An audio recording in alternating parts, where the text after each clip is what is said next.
And we are live, everybody. How y'all doing?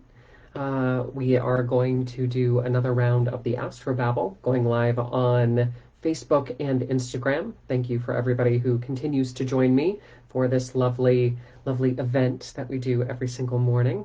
Thanks to everybody who is submitting their birth dates, places, and exact birth times for the queue. It wouldn't be possible without you. We've got 8 more astrology charts that we're going to be looking at this morning. I've plugged their birth details into my Solar Fire Astro software, and we're basically going to read it cold, talk about some stuff. Good morning, Rick. Good morning, everybody on Instagram who's jumping on.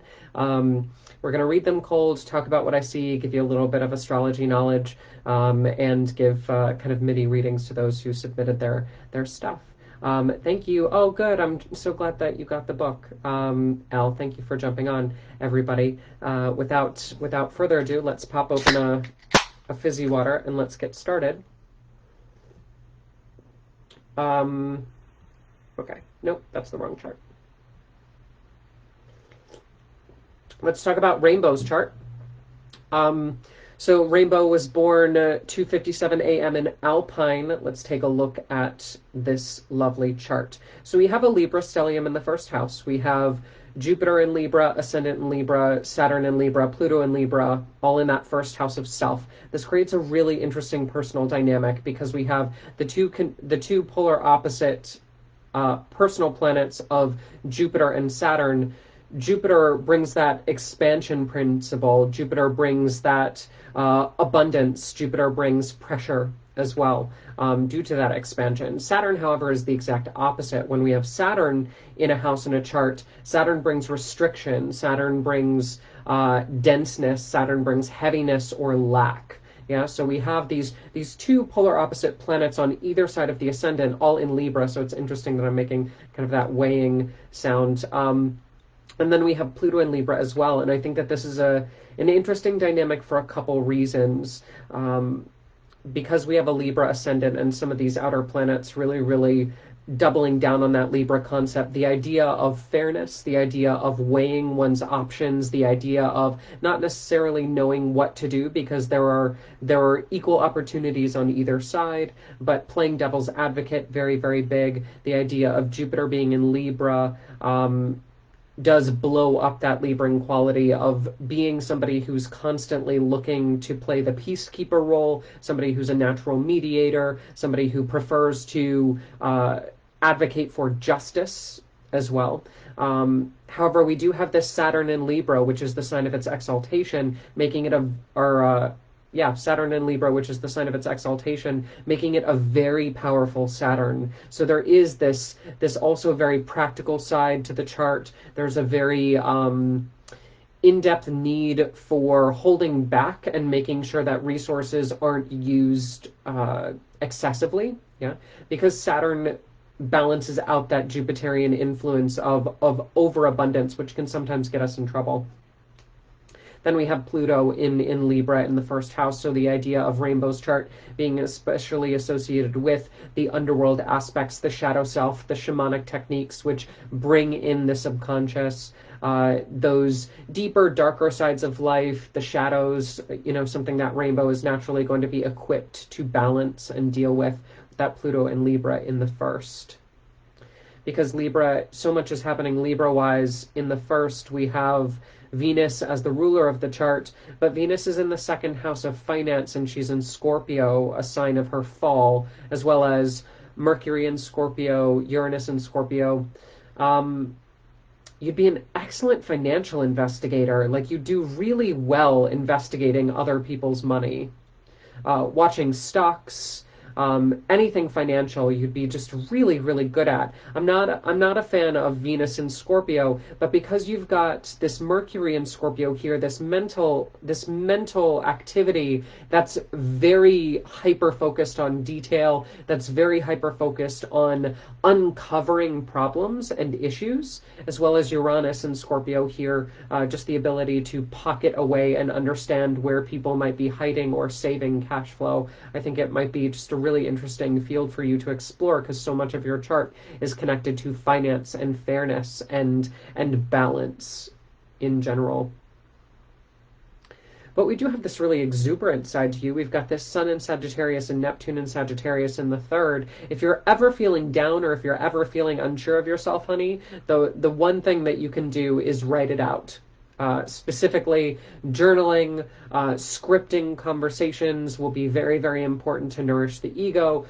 Very, very good for you to engage in creative writing projects. That's always fun. But note that, like, you're not supposed to be that person who is creative this time around. Your creativity is an outlet, but it's not necessarily what you're supposed to be doing this time around. It's just a hack. It's not necessarily where you should be throwing so much of your effort, because that creativity does drain a lot of your energy, but that drain can also be therapeutic if you feel that pent-up tension in the body. You'd also be really good financially from a real estate perspective.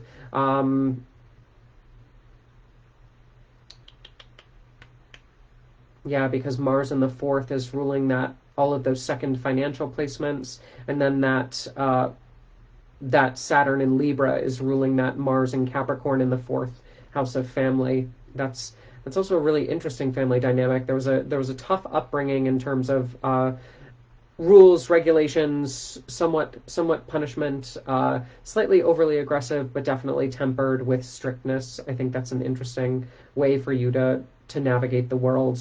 I'd bank on that, because that's a fun placement for you to receive with all of the fairness that you've then emerged with in your chart.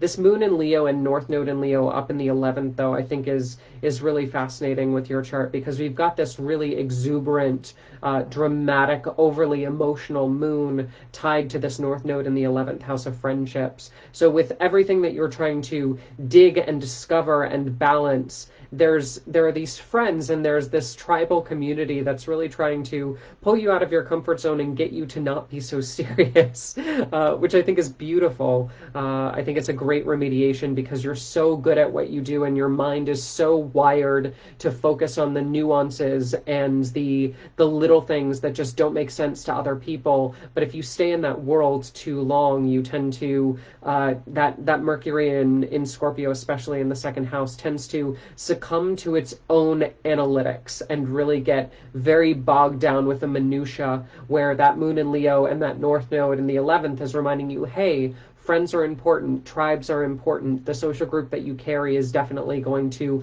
uplift you, enliven you, get you to express more of that creativity and not get stuck in your cubicle trying to do this job so well, because you are already good at it. You don't need to work as hard at it. If you focus on those financial placements in the second as determining a lot of your career stuff, we don't need to exert the effort that other people do at their work. You get to that naturally. But if you do tend to find yourself bogged, that third house of creative writing and that 11th house of friendships are where you would find remediation to pull you out of that Scorpio Libra kind of harder place to navigate. Excellent. Thank you, everybody who's messaging me. I very much appreciate it. And those of you reacting to my story. Good morning, Jennifer, Gil, Sandy, Albert, Bonnie, everybody on Instagram, Kilo Bravo, the Install Guy LA, Fiverr Studios, Celestial Melody, everybody who's jumping on, thank you. Appreciate it. We are on chart number 2. So let's talk about Rochelle.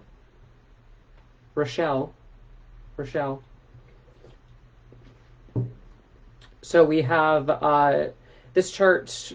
This person was born 11 a.m. in Leicester. I think I said that right. Ooh, goodness. We need to be very specific about that birth time, honey, because that ascendant is at 29 degrees, 22 minutes in. Like, it's right on the edge. So if that 11 a.m. in any way, shape, or form is questionable, we might need to play with the chart, and this reading won't make a goddamn lick of sense because the timing's off. But we have this Jupiter in Leo conjunct the ascendant. If that is correct, then the first thing that you're going to notice is that you have a drama queen personality. Sorry about it. It's just the way that it's the way that the chart rolls. Jupiter makes things big and expansive. Leo is that sign of the showman. It's that really exuberant, radiant solar quality that just when you walk into a room, everybody thinks you're a movie star. You know, having Jupiter on the ascendant really brings in a lot of those qualities. And with that Sun in Gemini, Venus in Gemini, Mars in Gemini, all in the 11th house of friendships, like seriously, you've got some major social clout in your chart. Very, very influencer-ish. People just kind of respect you and bow to you when you enter a social setting, which kind of jealous of. Just the idea of this Sun in Gemini in the 11th house of friendships being so personable, so charismatic. Mars and Venus on either side, plus that Jupiter and Leo on the ascendant. Like your charisma is just off the charts. If we were playing a D&D campaign, like you'd be able to seduce absolutely anybody. But I think where the conflict is in the chart is we have this moon in Scorpio, Neptune in Scorpio retrograde down in the 4th house of family. So there's this intense need to retreat. And this is where astrology gets a little bit confusing for people. Is they're like, well, my sun is in Gemini, therefore I'm a Gemini. Well, in Rachel's chart, I'd argue that she's actually more Leo than she is Gemini with this Jupiter and Leo right on the ascendant. That's absolutely massively crazy. Just such a blowing up and expanding of the personality. But then she's also got this Scorpio side. This moon in Scorpio makes the emotions very, very tender, very suspicious, not trusting of other people. Yeah, which is in some ways a direct conflict to her sociability with that Jupiter Leo and that Sun in Gemini up in the 11th. Like there's this watery energy in the heart space for Rochelle that it's just, you know, she wants to just retreat at home and cover herself in a million blankets and go back into her cave and not necessarily interact with people. So there's a balance that needs to be struck from that point of view. We also have this Neptune in Scorpio retrograde, which is a little bit dangerous, Rochelle, and I'm going to tell you why. Neptune in Scorpio retrograde is one of the signs that brings addiction into the home. It brings it brings the indulgence of certain chemical substances. That could be medications, that could be alcohols, that could be a variety of socially acceptable addictions. But the idea of that Neptune bringing muddiness and confusion, Scorpio bringing that deep, dark, addictive tendency, and the retrograde in the 4th house of family. I think that one of the reasons why you have these placements that are pulling you out of your comfort zone when it comes to your innate tendency to retreat into the home dynamic is because the home dynamic is essentially toxic for you to a certain degree. With that moon in Scorpio, Neptune Scorpio co-present in the 4th house of family, you know that if you stay in that place a little bit too long, you start to feel that darkness, you start to feel that shadow coming for you. And so that's where your Jupiter on the ascendant and your Sun, Venus, Mars up in the 11th in Gemini really save you from that. And it allows you to interact with friends and people who have those same issues so that you can work on the 4th house family dynamic, but not necessarily get so wrapped up in it. Because if you stay too much in that home environment or dwell on your past, then you start to drown in all of this kind of deeper, darker Scorpio energy in the 4th house of family and home. Let's see. We've got this Mercury in Cancer retrograde in the 12th, which is kind of interesting paired with everything that we've already talked about, because it brings this backwards caring mentality to the chart. And I think that one of the things you struggle with mentally is the idea of, oh, my presence soothes all, and oh, if I just hold space for them, somebody will be able to break through their own stuff. Unfortunately, one of the things that we need to respect about your presence is that it is comforting to a certain degree and it is uplifting to a certain degree, but your chart isn't necessarily as qualified to help somebody through their dramatic problems, which can be very frustrating for you because you have this potency to the personality, Rochelle, that I think is gorgeous, but you succumb to all of this water energy in your chart as well. So you're not uniquely qualified to help them in that state. And that's something to recognize. It's one thing to hold space for somebody and to allow them to vent, but I think what you need to recognize a little bit more prominently is to say, hey, you're starting to say words and use phrases, and I feel that you're feeling feelings in a way that I'm not qualified and I don't feel comfortable helping you with. And it seems like I'm kind of turning into a little bit of a burden and I'm not able to offer you the advice that you need. So I would really recommend that you take this conversation, to somebody who can, because I'm not necessarily the person for you. I think that that's a really valuable part of the discussion. But that's not to say that you don't have something to give. We have this North Node in Aries and this Saturn in Aries ruling your 6th house of work from the 9th house of travel, foreigners, spirituality, higher education. I think that there's so much in your chart that asks you to strive for an understanding of other people via this 9th, 6th house dynamic.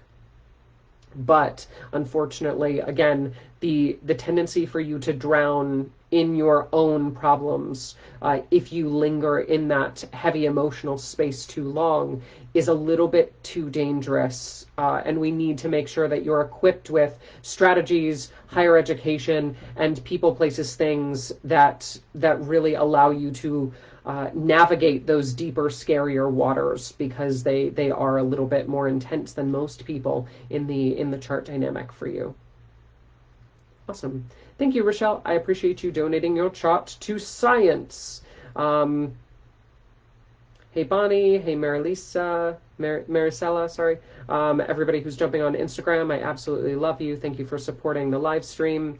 Let's go to chart number 3, which is Jeremy. So Jeremy was born at 10:11 p.m. in Palos Heights. Let's take a look at Jeremy. Oh, yeah, Scorpio ascendant. Woo!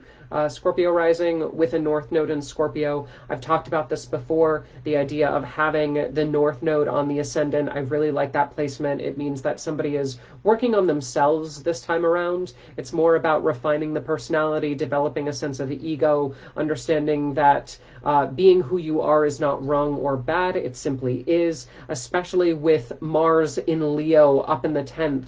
Although Mars in Leo is retrograde up in the 10th, there is a really interesting dynamic with the chart ruler being in a very public place. So Jeremy probably had multiple brushes with fame, not necessarily an easy brush with fame because that Mars in Leo is retrograde, but the idea of being catapulted into the spotlight is something that will help Jeremy forge the personality, and I think that that's really useful for having that North Node, that sense of life's purpose on the ascendant, that marker of personality with that Mars in Leo up in the 10th of success and fame. We have this natural throwing and forging of Jeremy's personality into the spotlight so that he can master those lessons, which I think is valuable.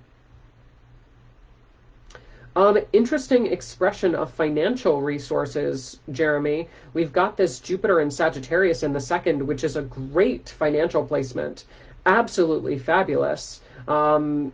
But we also have this Pluto in Sagittarius retrograde in the 2nd too.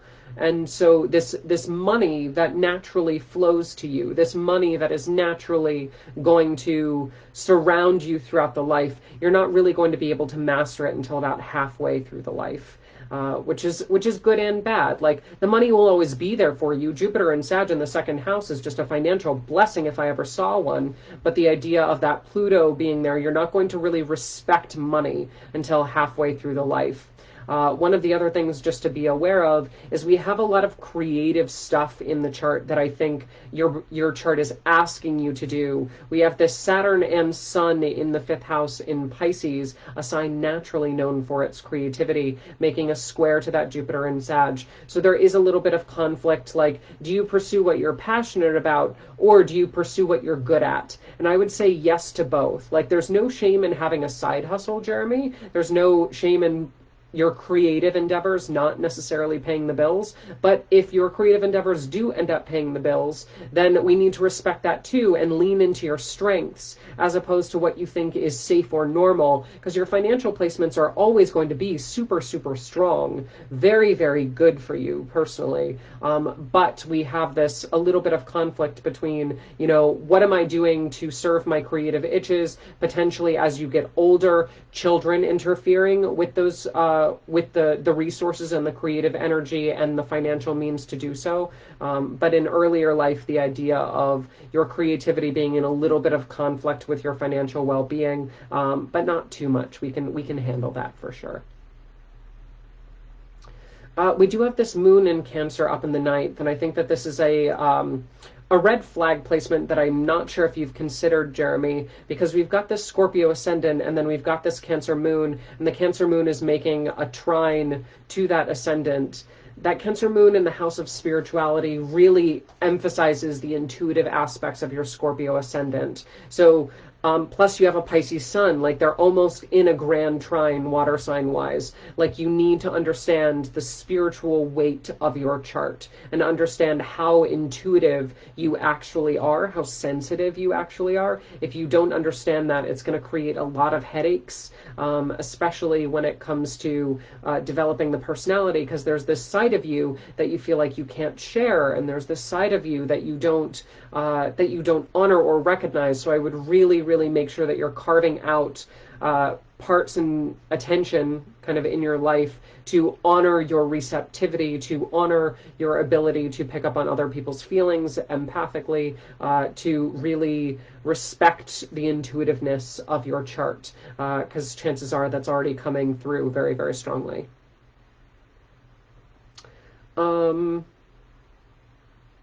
Yeah, and the issue with that North Node, South Node axis being on the 1st and 7th houses, the 7th house gets the South Node, which is that energy suck of the chart. It's where we're moving away from. And a lot of people who come to astrology, they're asking, you know, when will I get into this ideal relationship?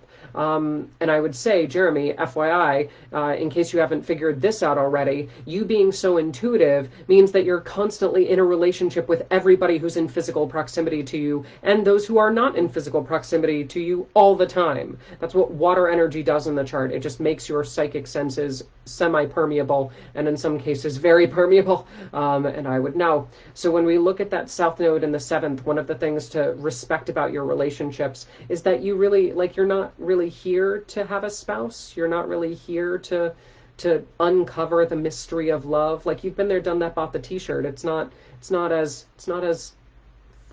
as important this time around. But we do have a lot of family connection that does need to be understood and respected in the chart, Jeremy. So we've got this Venus in Aquarius, Mercury in Aquarius in the 4th house. I think there's a lot of intelligence in the family. I think there might be a little bit of distance in the family as well. But the idea of these two planets, Venus ruling your 7th house being in the 4th house, and Mercury in Aquarius ruling your 11th house of friendships, as well as your 8th house of business, death, tax, estates. Family is going to be important whether you like it or not. So it's just going to be kind of on you to make sure that that relationship stays stable and actually helps you to fuel your creativity.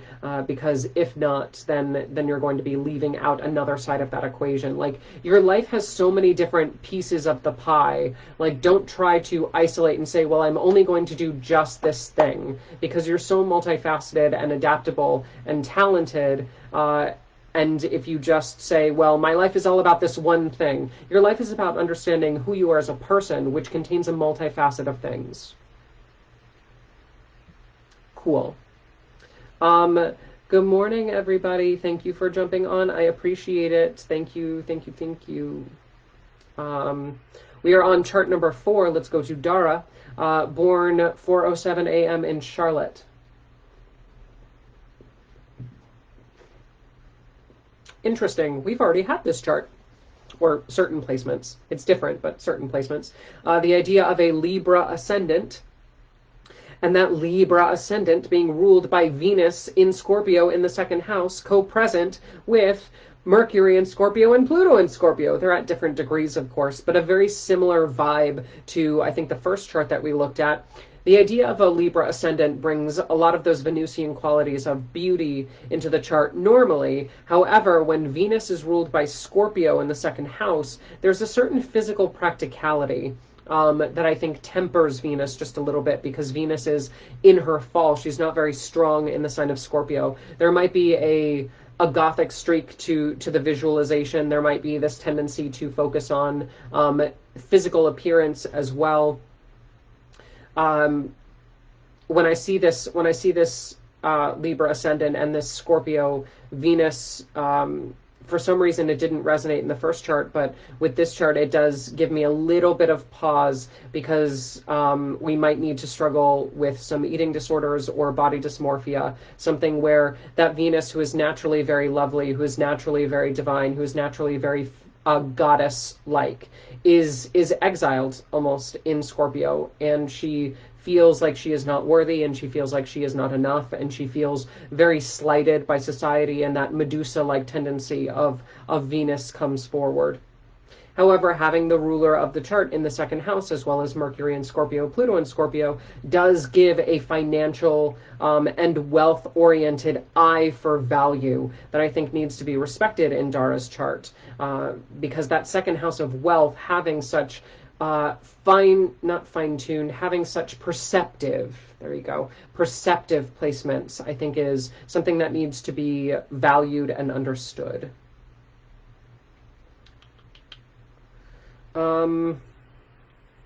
Potentially going to school for finance and accounting, because that Mercury Scorpio is ruling the moon in Gemini up in the ninth, as well as Jupiter in Gemini retrograde up in the ninth.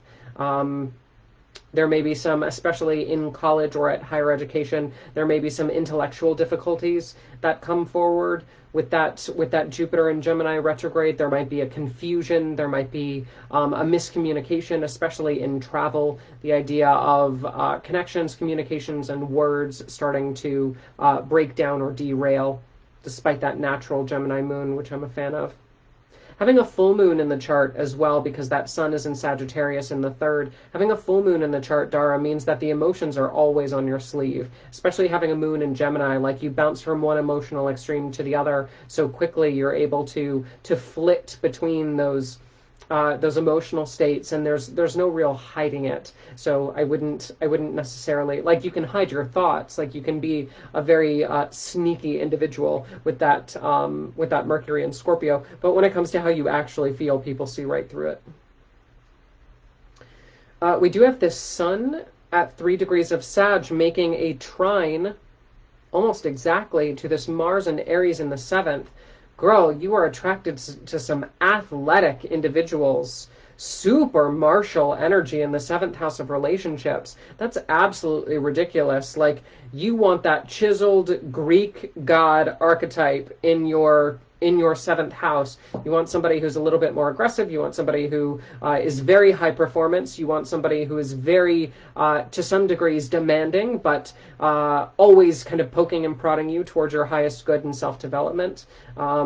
That drill sergeant energy being in the 7th house of relationships, that's kind of the partner that you chose, especially with Mars and Aries. When I see that, it wouldn't surprise me if military was also something that you were attracted to in the relationship department. But because we have this interesting dynamic with Mars in Aries ruling all of this Scorpio stuff and ruling the Lord of the chart in the 2nd house of finance, the idea of your spouse being intimately connected to your financial state, potentially deriving a good amount of income from your spouse and your marriages or partner contracts as well, is something that we find. And that's never something that people really like to hear, but it's just how the chart plays out. When we have connections between the 7th and the 2nd, those houses, those relationship houses and those financial houses, the idea of the spouse just bringing home income is part of the relationship deal. Yeah. What else do we want to talk about?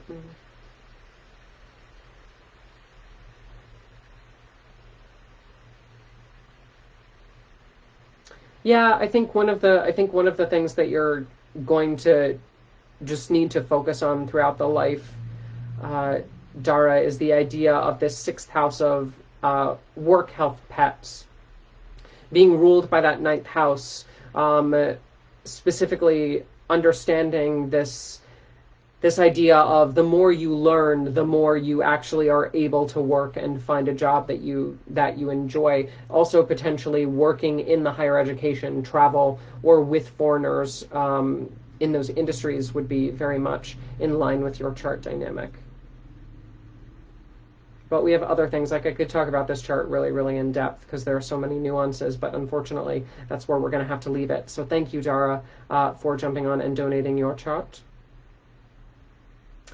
So we are at halfway through. Just a reminder, if you would like to submit your charts to the queue, all you need to do is send your birth date, place, and exact birth time to me via private message, and we will add you to the list. The list is long, so please be patient, but I will get to you. And then also, if you would like to schedule a private consult, you can always go to ScorpioRisingAstrology.com, which is my website, and check out all the consultation offers, as well as the online classes if you're interested in learning astrology. We can also do one-on-one tutoring. I work with individuals, couples, children's, any type of relationship that you'd like to analyze, as long as you have their consent. Consent is important, especially in astrology, because we're tapping into spiritual makeup here. That is a contract. We need to be very aware of that. Anyway, let's go to chart number 5, shall we? Sydney, my darling, my love, you're up. So we have 8:42 a.m. in Redondo Beach. And we have a Libra ascendant with Mars and Libra right on that ascendant. That's fun. That's fun, Sydney. Why you got to do that, girl?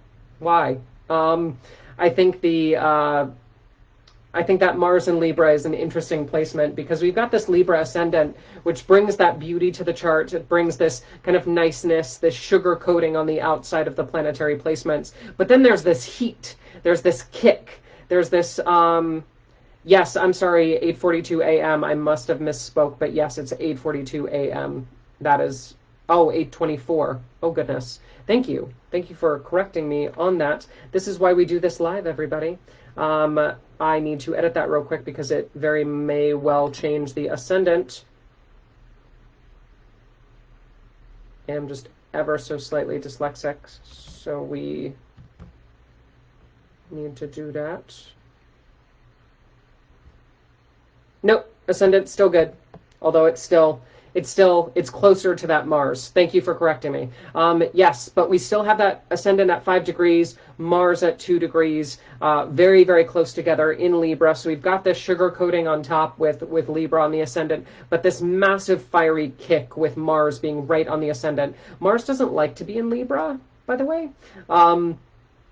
Mars is that planet of action, initiation, will, drive. Mars just went into Pisces, which is screwing all y'all up right now, because you're like, what do I do? But having Mars and Libra is very similar because Libra is that sign of options, of weighing, of balance, of fairness. Mars, as a god of war, does not do fairness, children. So there's this niceness that we get presented, but this niceness has this. It's like having a jawbreaker, but the jawbreaker is actually like a super hot fireball underneath, and you're like, wow, this is really nice. Ooh, tasty sugar, and then all of a sudden your mouth is on fire, and you have no idea how that happened. And that's your personality in a nutshell, my dear. But we also have this Leo stellium that we need to talk about. We have the Moon in Leo, Venus Leo, Mercury Leo, as well as Jupiter Leo, all in the 11th house. Venus is also retrograde. There's this massive charisma coming through in the chart with the 11th house ruling friendships, group dynamics, and humanitarian efforts. The moon being here especially really brings a lot of those feelings forward of, I must interact with people. I must be socially active. I must be surrounded by friends at all times. In fact, with all of this Leo, I would go as far as to call you needy. Absolutely needy. And if you haven't seen my my story that I did this morning about Leos needing attention and compliments, that is something that you need to look at right now, because that is you in a nutshell, I guarantee, with all of this quarantine madness going on. With so many planets in Leo, this is where we get, like, yes, you're a Virgo, technically. We have the sun in Virgo in the 12th, which we'll get to in a minute, because it is in detriment. But the idea of all of this Leo energy, it's so fiery in the 11th house. Venus in Leo retrograde does bring, oh, honey, you've been blessed by a cardinal. Oh, yeah, a cardinal just as I'm talking. Yeah. Just as I'm talking, little baby cardinal is flitting outside my window. She's perched and he is male cardinal, the big red ones. Female cardinals are actually died down, which is what I was just about to talk about, interestingly enough. Because this Venus in Leo is retrograde. This Venus in Leo is going backwards. So there is a sacrificing of the femininity with this Leonian aspect. And I think that that's something that you would need to work with in your chart. The idea of Venus, planet of that goddess archetype, actually moving backwards in your friendship house. So the idea of people looking at you either as a tomboy or somebody who is not necessarily attractive as a female specimen or as a feminine specimen, depending on your gender identification. The idea of this Venus in Leo retrograde pulling back some of those feminine attributes somehow, and I think that the Leo is burning a little bit too hot for Venus to kind of be in her lusciousness. There's a little bit too much expression. There's a little bit too much of that dramatic, fiery energy that's coming forward for Venus to really feel comfortable. So that Venus is something that I think we would need to work on just a little bit in your chart, especially because it's separating from a opposition with retrograde Saturn and Aquarius. Ooh, which you're getting a transit with right now. Happy Saturn return. Yeah, girl. Ooh, you're going through it right now, especially in that 5th house of children, parents, sexuality, creativity. There's a lot happening for you over the next 6 months, because we got that. We don't just have your retrograde Saturn going over your retrograde Saturn and Aquarius right now, but we also have the second round of that with the Jupiter-Saturn conjunction happening just before the solstice in December. Girl, you are in for a ride in that 5th house of children, family, sexuality, and creativity.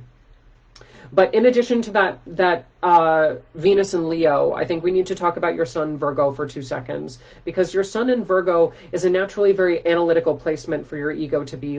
And I think that you're very picky, you're very in tune with the finer details, but this sun is in the 12th house of hidden enemies, and I personally don't like to see the sun in the 12th house, because the ego doesn't deserve to be shut away. And especially with all of this Leo energy, I think one of the reasons why you're so aggressive with your personal expression is because on the inside we have this Virgo sun that's in detriment, that needs attention, that needs especially attention to the finer details, that needs to be appreciated, that needs to be petted and loved and put to work and told that it's doing a good job. And I think that if we were to take a cue from that Venus in Leo and say, hey, you know, how you're perceived isn't everything, yeah, but also understand that your ego does need a lot of that bolstering. So there is a kind of a catch-22 in the chart. Yeah, and actually, I think with that fifth house Saturn, and we have this North Node Neptune, Uranus, all retrograde in the 4th house of family. I think one of the things that you're really going to be working on, and have been working on with all of this Capricorn nonsense over the past couple years, is really healing the family dynamic and really deciding whether or not you want to become a parent, how that's going to work out, and really just understanding, like, cleaning up that 4th house of family. You're going to go through another round of that nonsense again before you finally get freed of it by the end of this year, and Jupiter and Saturn move away from your natal Saturn in Aquarius retrograde at 0 degrees in the 5th. Like, there's a lot of stuff here that I think karmically we need to deal with, family drama, which is why your sun is afflicted in the 12th. Ooh, it's so interesting. Ooh, it's so interesting. Like you're simultaneously being punished and exalted at the same time. I like your chart, Sydney. We should talk about it. But anyway, that's Sydney's chart before I go off too much on a tangent. Okay, we've got three more. Let's talk about Alexander. Alexander, darling. Alexander was born 5:28 a.m. in Boston, Mass. Scorpio ascendant, gotta love it. However, Alexander, we have a problem. We have a problem because the ruler of your chart, Mr. Mars, is in Libra, the sign of its fall, in the 12th house of hidden enemies, which is literally what we just got done talking about. When we have the ruler of the chart, the sun, and sometimes the moon, in the 12th house of hidden enemies, that means that you're a little bit more prone to being your own worst enemy. Self-destructive behavior, you getting in your own way, you engaged in forms of self-sabotage, the thinking that you're not good enough, you will never be good enough. Like, that's total BS. That's total BS. And you really need to surround yourself with people, places, things that are going to build you up because of this lack of confidence. That natural Scorpio ascendant makes you want to retreat. It makes you want to hide. But unfortunately, the more you hide, the more this afflicted Mars in Libra starts to whisper in your ear that you're not good enough. And honey, I cannot even begin to tell you how much that is not the case. Let's talk about your value for 2 seconds, Alexander. So we've got this Sun in Sagittarius, this Pluto Sagittarius, this Mercury Sagittarius in the second house of finance and wealth. You are so smart. So smart. Very perceptive of wealth and money and value. Especially with this, this Sun, or this Sun in Sagittarius. On the opposite end of your chart, this Moon in Gemini, this Jupiter in Gemini, in this 8th house of death, taxes, estates. That's a really good financial planning mix. I like this a lot. Because we have your Moon, your emotional planet, in this 8th house, which is known for entrepreneurships, estates, taxes, business, finances, things like that. With Jupiter here as well, conjoining the Moon, although Jupiter is retrograde, Jupiter is being ruled and in mutual reception with this Mercury in Sag and this Jupiter and Gemini trading their respective signs. So that's excellent. Plus, we've got Venus and Aquarius making a trine to this Jupiter-Moon combo, and Neptune and Aquarius. And you've been trained by your family. Yeah, you entering the family business and taking a financial stance. Like, you've got so much support in your chart, although it's not always the most stable support. It's not always the most reliable support because it is Aquarius that we're talking about. Aquarius tends to be a little bit finicky. Aquarius tends to be a little bit weird, a little bit distant, a little bit aloof. But it is making a glorious intellectual placement in your chart that I think is really highlighting your ability to understand what it means to have wealth, to own property, to own financial resources, to do business, especially from a family perspective between that 4th house of family, 8th house of tax and estates. You potentially getting into real estate or investment, playing with the stock market, I would highly recommend it.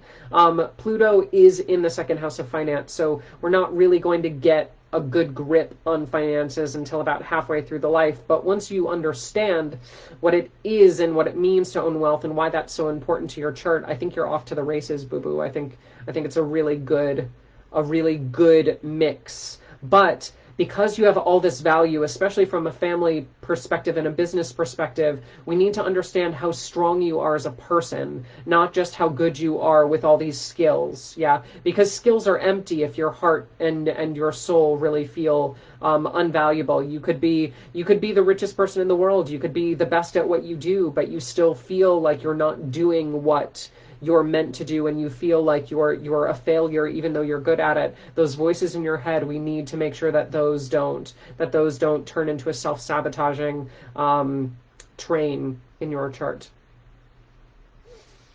We do have an interesting mutual reception between Saturn and Taurus retrograde in the 7th and this Venus and Aquarius in the fourth, the idea of you being introduced to your potential life partner via family is a very, very big and good possibility. In fact, your family should be the ones to introduce you to your spouse because of this fourth, seventh. So, like, let them play matchmaker, honey. Especially if you feel like you have terrible, terrible dating luck.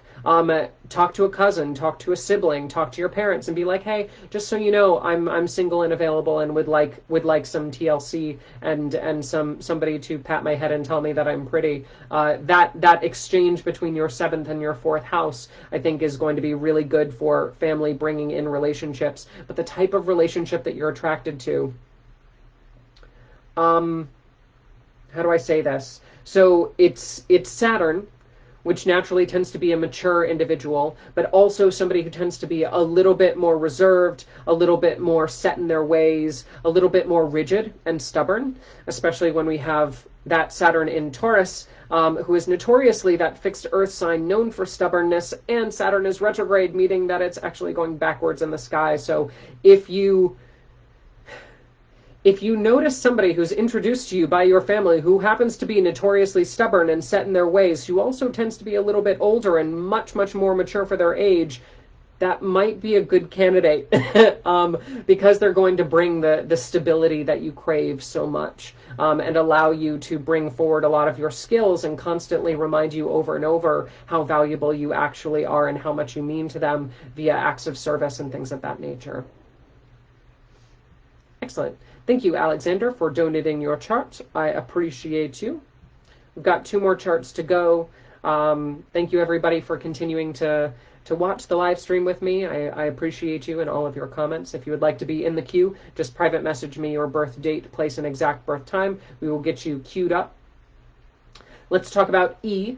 And as a note, for those of you who are watching, like, I would never want my business on social media, I can give you a nickname. I can only use 1 letter of your first, last, middle name. It does not need to be your name that we use. Please don't. I want to protect your privacy at all costs. So we have E. E was born 2 a.m. in Cambridge, just for confirmation for that person listening. We are looking at a Sagittarius ascendant. Sagittarius ascendant with Neptune in Sag right on that ascendant and the North Node in the first house. I don't like seeing Neptune in Sag right on the first. It tends to be this idealistic fantasy that somebody weaves. The white picket fence, the idea of the ideal life tends to pervade the personality. There's a lot of interesting charisma.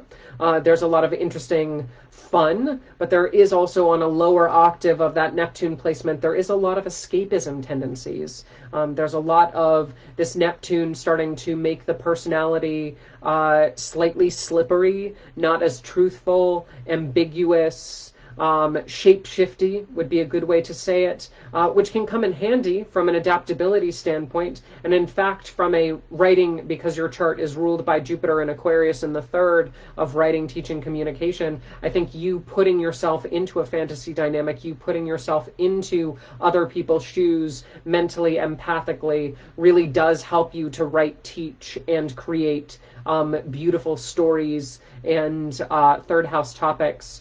I think that that's beautiful, but we need to understand that from a personal perspective, you developing your personality is a very important part of your life journey, and you will secure a spouse to help you do this. But the idea of your personality being hard to nail down is both a blessing and a curse. Yeah. Also, because the first house is a health house, and we have Mars in Taurus in the 6th. We need to be very aware of metabolism. We need to be very aware of blood sugar, thyroid stuff. We need to watch your weight very, very closely, because Sagittarius rules the liver and blood sugar. Taurus rules the thyroid and the metabolism, which is also dietary. So we have two big medical placements that just need to be checked a little bit often. Also, from a physical standpoint, one of the ways that you'll know that your body is out of balance is you'll start to get things like varicose veins, as well as hip issues. So just fun stuff. And then if you ignore those, it'll go into the neck. It'll start to ache the ligaments and the joints, mimicking signs of arthritis. but it is all blood sugar related and dietary for the most part. We do have this moon in Aries in the 5th, and I really like that. I like that to bank on more of the creativity aspect of E's chart. I think that this is really, really beneficial. Makes E a little bit of a drill sergeant when it comes to creating content, as well as a parent. Also describes the nature of the child. If E were to have a child, they would be an absolute firecracker. That Aries energy really bringing forward a lot of heat, a lot of spunk, a lot of energy, a lot of cardinal fire that Aries is known for, impulsiveness, but also just real athletic ability in children. We have this sun. Oh, that's interesting. Well, oh, oh, oh, yeah. We've got this sun in Pisces and this Mercury in Pisces retrograde in the 4th house of family. How do we unpack this? So I don't like seeing these placements for a couple reasons. And I think that this explains a little bit more of that Neptune and Sagittarius E, because one of the things that you had to do while you were a child is learn how to walk on eggshells and learn how to constructively lie and learn how to navigate a very miscommunicative household, a very potentially verbally toxic household, potentially emotionally manipulative household. Growing up, the family dynamic with Mercury retrograde going backwards, and then Mercury in Pisces, the sign of its fall, the least favorite sign for Mercury to be in, can join the sun in Pisces. Like, the ego and the mentality of your family growing up was just absolutely not helpful. And so you developed this Neptune in Pisces on the ascendant to really help you weave in and out of those slippery situations. Kind of like we associate catfish with this idea of somebody being who they're not or portraying themselves as somebody who they're not. But you needed to do that in order to survive as a child. Yeah. So I think that this is where your skill set really comes in, but also understanding, we can't perpetuate those patterns anymore. That is no longer okay. And I think one of the reasons why your writing is so important to you is because it allows you to shed your skin a little bit, to work through those patterns and to understand that, your ability to body jump into other personalities is a useful skill, but it also helps you process the ambiguity of your upbringing, for sure. And I think it does help that, you choose a spouse, somebody who's willing to put their foot down, especially intellectually, who's willing to kind of go toe to toe with you mentally, who's able to bring forward a sense of engagement and challenge you and question you and be curious.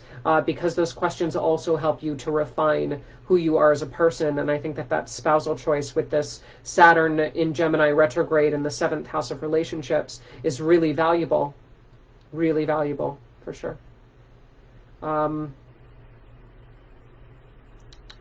Also, that Saturn ruling this Venus in Capricorn, the idea of the spouse that you choose, bringing in more finances to the equation. Again, we've already talked about when 7th house and 2nd house are linked, the idea of the spouse bringing home a little bit more of a paycheck and being a good financial investment from a relationship perspective, which is a cold way to think about it. But hey, that's what the stars say.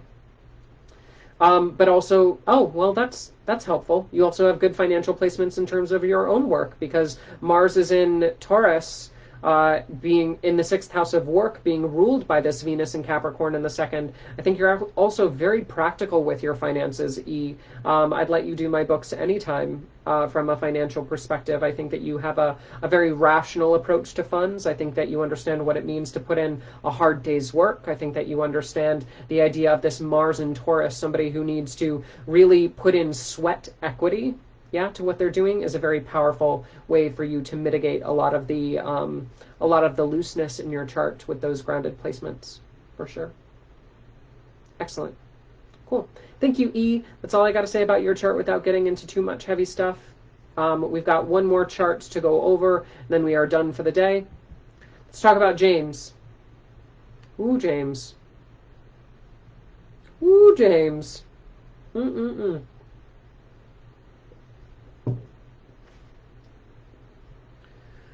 Ooh, James, you set yourself up for some difficulty. Difficulty. Let me explain this. So we've got this Cancer ascendant. This Cancer ascendant is making almost an exact square with the North and South node, which are conjoined Mars in Libra and Saturn in Aries, who are also opposing each other, naturally making a square also to a 0-degree Venus and a 3-degree retrograde Mercury in Capricorn. I can't with you, James. James, you have decided to inflict upon yourself some very, very tense circumstances.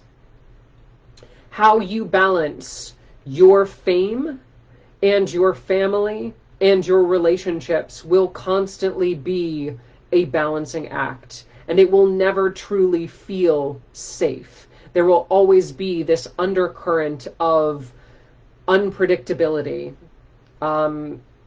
One of the ways that you can start to mitigate that is by working in the family business and or allowing the family trade to put you in business, potentially separating yourself and opening up shop for your own, on your own within that same field. That would be helpful because it allows you to stay close to family, but also differentiate yourself.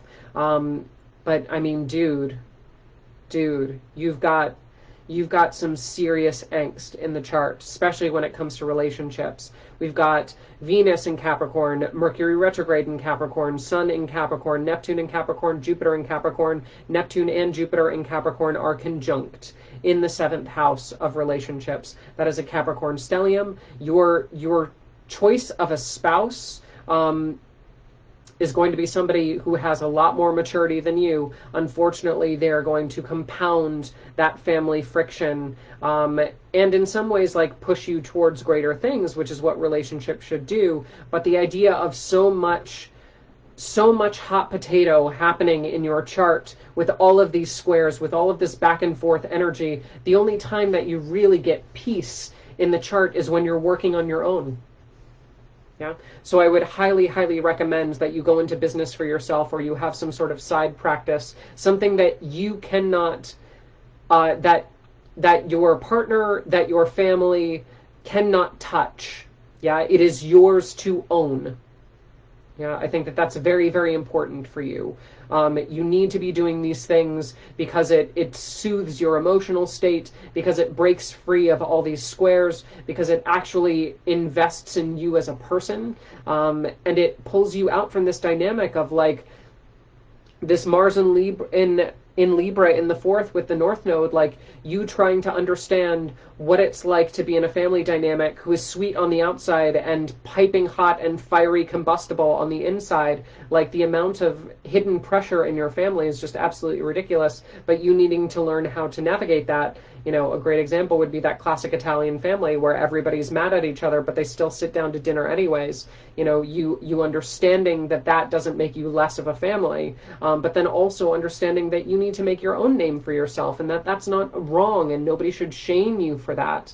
But instead, this Saturn and Aries up in the 10th house of success, you know, really says that there is a work ethic to your chart that I think needs to be exercised, and unfortunately, there's going to be this backlash from family where it's like, no, you should just take the easy way out. No, you should just, you know, do what we tell you, and that's not necessarily what your chart is asking you to do, honey.